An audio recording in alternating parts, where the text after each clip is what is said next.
मुख्य चुनाव आयुक्त को किससे खतरा? राजीव कुमार को क्यों मिली जेड कैटेगरी की सुरक्षा?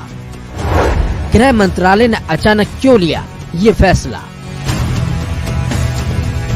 लोकसभा चुनाव की तारीखों का ऐलान होने के बाद राजनीतिक दल अपनी अपनी तैयारियों में जुटे हुए हैं, तो वहीं दूसरी तरफ चुनाव आयोग भी अपनी तैयारियों को फाइनल करने में लगा हुआ है, ताकि वोटिंग के दौरान किसी तरह की कोई परेशानी खड़ी ना हो।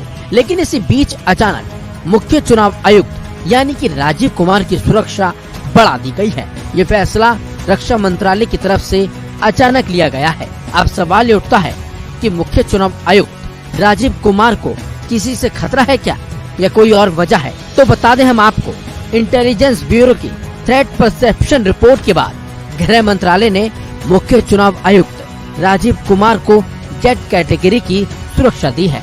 जानकारी के मुताबिक टीएमसी के साथ साथ कई राजनीतिक पार्टियां इस समय हंगामा कर रही हैं। इसे देखते हुए आईबी की थ्रेट परसेप्शन रिपोर्ट आई थी, जिसके आधार पर मुख्य चुनाव आयुक्त की सुरक्षा को बढ़ाया गया है। माना यह भी जा रहा है कि राजनीतिक दलों की तरफ से लगातार हो रहे विरोध प्रदर्शन को देखते हुए गृह मंत्रालय ने ये बड़ा फैसला लिया है। चलिए अब आपको बताते हैं कि आखिर जेड कैटेगरी की सुरक्षा होती क्या है। तो बता दें, जेड कैटेगरी की सुरक्षा में कुल 33 सुरक्षा गार्ड तैनात होते हैं। आर्म्ड फोर्स के 10 आर्म्ड स्टैटिक गार्ड वीआईपी के घर पर रहते हैं। 6 round the clock PSO, 12 3 shift में आर्म्ड स्क्वाड के कमांडो, 2 वॉचर शिफ्ट में और 3 train driver round the clock मौजूद रहते हैं। इस समय देश चुनावी मोड में जा चुका है। देश में लोकसभा चुनाव 7 चरणों में होने जा रहे हैं, जिसकी शुरुआत 19 अप्रैल को पहले चरण के साथ होगी।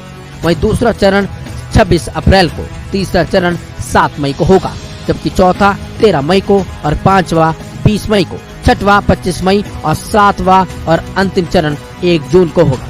वहीं सभी चरणों के मतदान की काउंटिंग 4 जून को होगी और तब साफ हो जाएगा कि देश में किसकी सरकार आ गई। मुख्य निर्वाचन आयुक्त और दोनों निर्वाचन आयुक्तों का कार्यकाल 6 साल के लिए होता है। सीईसी की रिटायरमेंट की उम्र 65 साल और चुनाव आयुक्तों की 62 साल होती है।